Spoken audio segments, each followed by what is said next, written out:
So I thought I would show just my arugula that's been blooming and beautiful, and the bees have loved it, but how it's going to these little seed pot, like making these little pods for my seeds.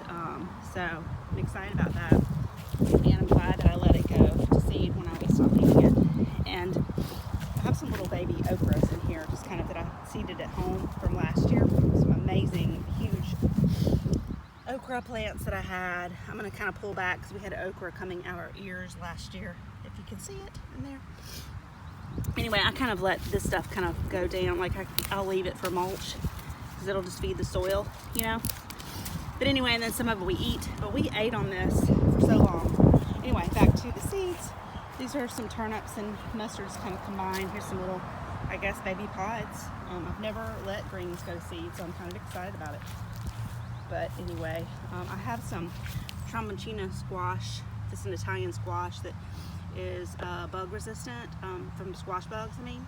And it is huge, and it just literally fed us all fall and all winter. And some calendula from last year. Or actually, this is new calendula. The calendula from last year is in my yard. Anyway, I have some strawberries that I put down there to kind of seed. Another Tramontina squash that I rooted at home. That I planted from seed at home. This is germander, which I got from a friend. I got a clipping from it, like, I don't know, 2 years ago from my friend. And just rooted it, just sticking it in the dirt. And it's amazing. It loves the soil. But you can grow it like as a low shrub. But it used to be used a lot medicinally and as an herb.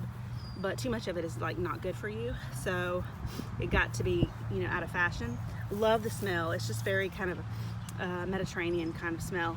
And then I have some echinacea coming up from last year. And some nasturtiums that got hit by the cold, but I think they're going to be okay.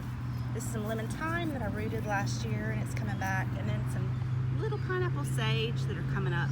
That was a huge pineapple sage plant last year. God, it smells amazing. My tomatoes got hit. I planted them a little too early, I think, because we had a cold snap. But I'm going to hang in there a little bit, see if they tough it out. There's still some beets from fall.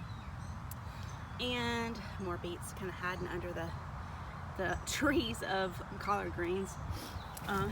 This is some bee balm, and got things planted in here you can't really see.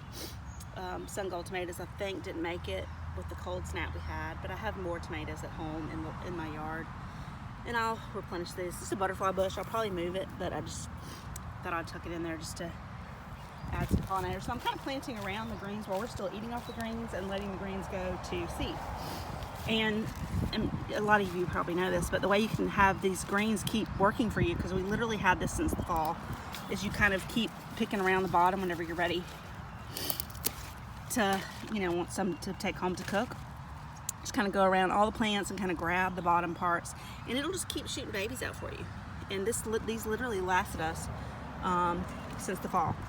And I'm gonna leave that there for as a mulch. Have a little tomato that might have made it. And when I move these greens, the tomato will, you know, take their place. But I'm kind of just filling in. So these are just two little beds here in our community garden. This is a curry plant, and it is, oh gosh, it's amazing. It literally just smells like curry. So anyway, this is just from a couple. I had a lot more beds at the community garden last year, but this year all the beds got rented out, which is great because we need new life in the garden, and we need new beds built and stuff, so that's a good thing. So anyway, that's all. I just thought I'd take you to my little community beds. I have a lot more herbs at home, but just thought I would share a little bit of that. And all right, have a great day.